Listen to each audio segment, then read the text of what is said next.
Hello friends, आज आपण पाहणार आहोत भेंडीची एकदम चविष्ट आणि एकदम मोकळी होणारी अशी भाजी। तुम्ही जर ही भाजी अशा प्रकारे करून खाल्लात तर ही भाजी तुम्ही परत परत करून खाल। भेंडीची भाजी खूप चिकट होते, त्यामुळे खूप जणांना ही भाजी आवडत नाही, पण तुम्ही जर अशा प्रकारे केली तर ही भाजी एकदम मोकळी आणि खूपच चविष्ट होते। चला तर मग आपण आता या रेसिपीला सुरुवात करूया। प्रथम इथे मी 400 ग्राम भेंडी स्वच्छ धुवून घेतलेली आहे। ही भेंडी आपल्याला 2 ते 3 टाइम स्वच्छ धुवून घ्यायची आहे, जेणेकरून त्यावरील सर्व घाण निघून जाईल। इथे तुम्ही पाहू शकता, पाणी अगदी स्वच्छ होईपर्यंत ही भेंडी मी धुवून घेतलेली आहे व एका चाळणीमध्ये ही काढून घेत आहे, जेणेकरून यातून पाणी सर्व खाली निसरेल।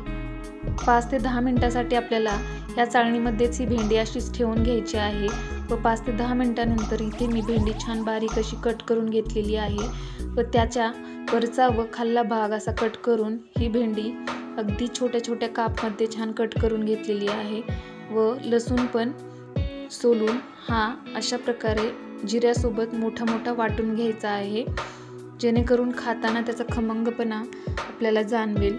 आता इथे मी भाजी करण्यासाठी स्टीलच्या पॅनचा वापर करत आहे। खूप जणांना वाटतं की स्टीलच्या भांड्यामध्ये फोडणी करपते, पण तुम्ही जर जाडबुडाच्या भांड्याचा वापर केलात तर फोडणी अजिबात करपत नाही। इथे मी ही स्टीलची कढई 2 ते 3 वर्षापासून वापरते, पण यामध्ये मला तसा काही अनुभव जाणवला नाही आहे। तर इथे प्रथम मी पॅन गरम करून छान यामध्ये तेल टाकून लसूण व जिरे टाकून मोहरी टाकून तडतड दिलेली आहे। हे व्यवस्थित तडतडल्यानंतर यामध्ये ही कट केलेली भेंडी आपण छान परतून घ्यायची आहे।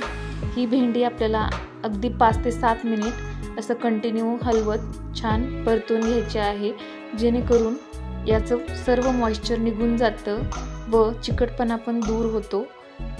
व 5 ते 7 मिनिटांनंतर आपल्याला यामध्ये टोमॅटो बारीक कट करून यामध्ये टाकून घ्यायचा आहे।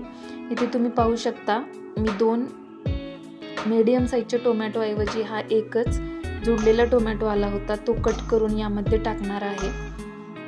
तर ही भेंडी आता छान परतून झालेली आहे। यामध्ये आपण आता हा टोमॅटो बारीक कट करून टाकून घेऊयात। आता हा आपला टोमॅटो पण कट करून झालेला आहे। हा टोमॅटो आपण यामध्ये टाकून घ्यायचा आहे व परत 5 ते 7 मिनिट आपल्याला हे शिजवून घ्यायचं आहे।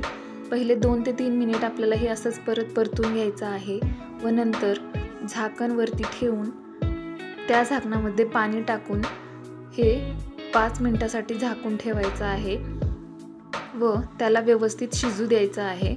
एक 5 ते 7 मिनिटांनंतर तुम्ही इथे पाहू शकता, आपली छान भेंडी अशी वाफलेली आहे।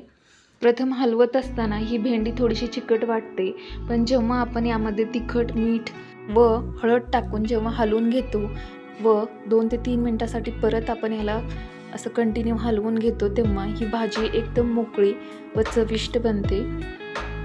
तुम्ही यामध्ये तुम्हाला जर आवडत असेल तर मॅगी मसालाचा पण वापर करू शकता व थोडासा दह्याचा पण वापर तुम्ही यामध्ये करू शकता। तुम्ही दही टाकल्यानंतर सुद्धा ही भाजी अशीच मोकळी होते व टेस्टी पण तेवढीच लागते। तुम्ही इथे पाहू शकता, एक 2 ते 3 मिनिटांनंतर ही भाजी कशी दिसते ते अगदी मोकळी झालेली आहे।